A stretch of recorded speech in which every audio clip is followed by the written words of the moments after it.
Et salut les potos, c'est Julien.com, j'espère que vous allez bien. Alors on se retrouve aujourd'hui pour l'épisode 2 de la prépa 1000 cm3 du Piaggio APE ici présent. Aujourd'hui on va commencer à dépioter la bécane et on va commencer à s'occuper de la partie arrière du Piaggio APE, tout démonter pour voir un petit peu ce qu'il y a besoin de démonter, modifier, ressouder, arracher, en tout cas adapter pour permettre de monter ce fameux moteur de 1000 cm3 dans ce tout petit pick-up. C'est parti, d'abord on va commencer à se faire de la place dans l'atelier, commencer à positionner un petit peu les véhicules parce qu'ils vont quand même y rester quelques temps à cet endroit là et après on attaque le démontage. C'est parti.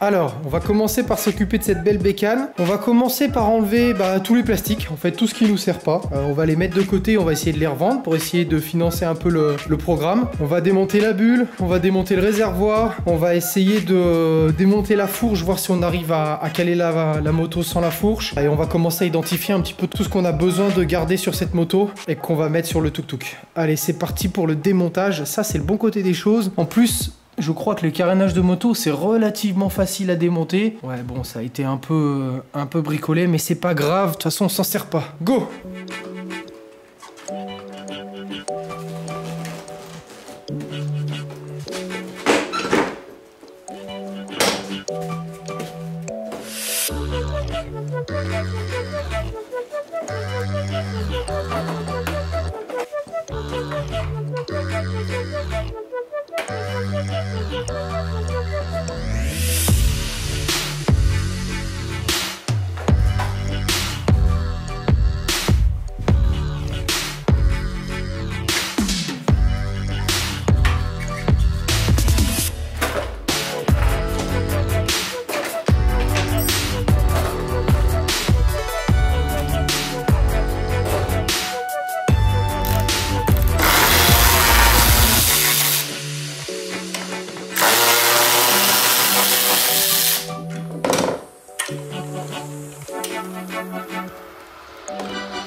petit état d'avancement. Donc les carters latéraux, la selle, les carters arrière sont déposés. Bon, super facile, en même temps c'est une moto quoi, donc c'est que des vis cruciformes et 2-3 têtes hexagonales, mais c'est tout. Donc là on va enlever garde-boue, ici, la bulle, le phare, et après on va enlever le réservoir, tomber la partie au châssis arrière là qui tient toute la selle. C'est pas mal, hein. Ouais, c'est pas mal, hein. Déjà ça nous permet d'avoir un petit peu plus de place. Je pense qu'on va vidanger aussi le réservoir le liquide de refroidissement, comme ça on peut tomber le radiateur, ça nous fait un petit peu plus de place, et puis voilà.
Aussi, des fois, ça permet de faire des belles découvertes. Oh là, le carnage. Donc, elle a certainement eu un petit choc avant. En tout cas, ça a été réparé. Hein. Oh, le boulot.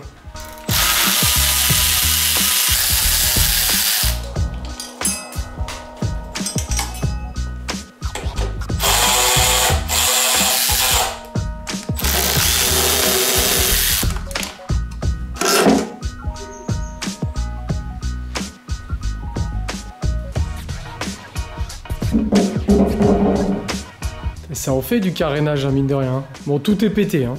Je sais pas ce qu'on va pouvoir revendre, mais elle aussi, elle commence à être bien à poil. On va virer la boîte à air. On va virer encore 2-3 petits trucs. Toute la partie avant. Ah, ça avance, hein. C'est facile une moto. C'est quand même vraiment facile.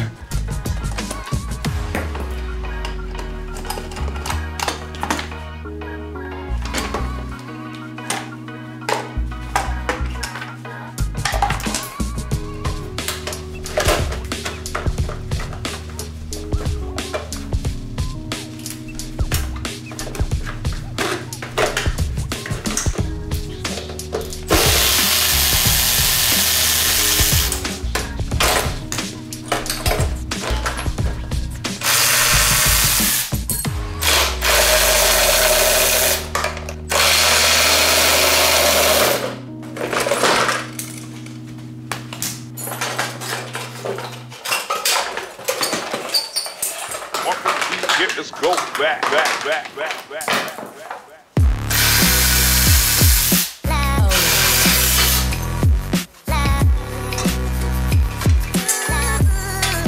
Bon, là on arrive au bout des carénages. Normalement il n'y a plus grand chose à démonter. Tiens, s'il me reste un morceau de garde-boue là, donc je vais démonter ça. Et là on va tomber toute la partie freinage avant. Comme ça, ça va me libérer la fourche. Derrière, je pense que je vais couper le faux châssis. Dans tous les cas, je peux pas revendre le châssis parce que la moto est gagée. Pour le coup, c'est pas une moto volée ni quoi que ce soit, hein. J'ai les papiers, mais c'est juste que je peux jamais refaire la carte grise. Souci d'import et tout ça, comme d'habitude. Le châssis, étant donné qu'il a le numéro de série, c'est invendable. Je peux pas légalement le vendre, sinon ça va être les problèmes. Donc ce châssis va me servir à rien. Par contre, j'ai pas besoin de cette partie arrière. J'ai un autre petit projet en tête. J'aimerais bien garder toute cette partie tubulure en alu. C'est quand même un châssis sympa. Je vais certainement couper ça. Allez, on va déjà démonter ce que j'ai dit. La partie étrier avant, en espérant que ça en foute pas partout.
Bon, là on y voit déjà plus clair. Avant d'en faire plus et avant d'en faire trop, de couper trop de choses ou d'enlever trop de choses, je pense qu'on va passer sur le tuk-tuk et on va voir un petit peu comment on enlève cette benne là. Elle a quand même de la gueule comme ça. Allez, je range cette bécane, je range un peu le bordel et on s'attaque à ça.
Et voilà, la partie moteur du Piaggio est déposée. Non sans mal, en vrai c'est quand même une grosse merde, vraiment. Il y a des câbles partout, je me demande comment c'est possible qu'il y ait autant de câbles alors que c'est un 2 temps à la con. Mais bon, là c'est démonté. Bon, en même temps, après toute la partie fixation, c'est vraiment juste ça là.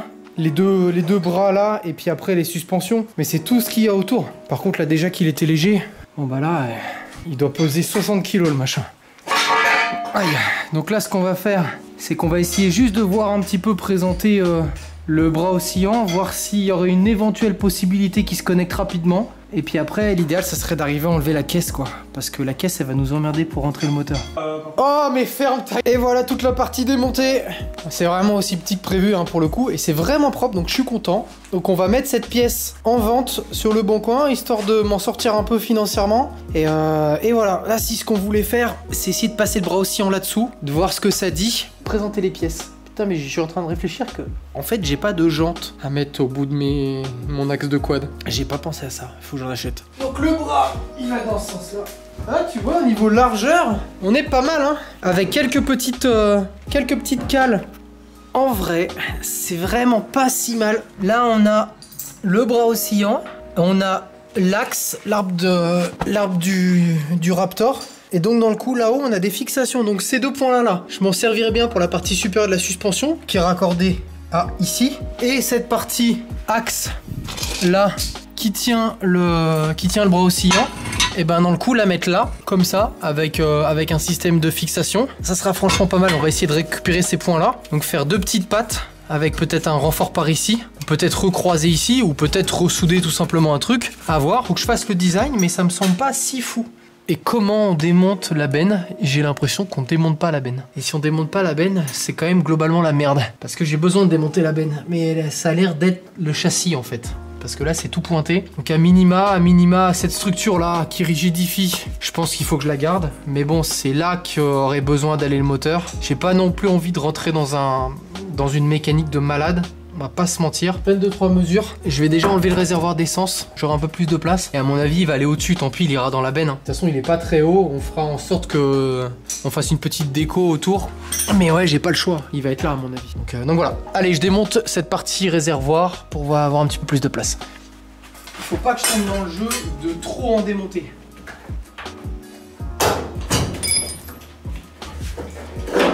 Hop là.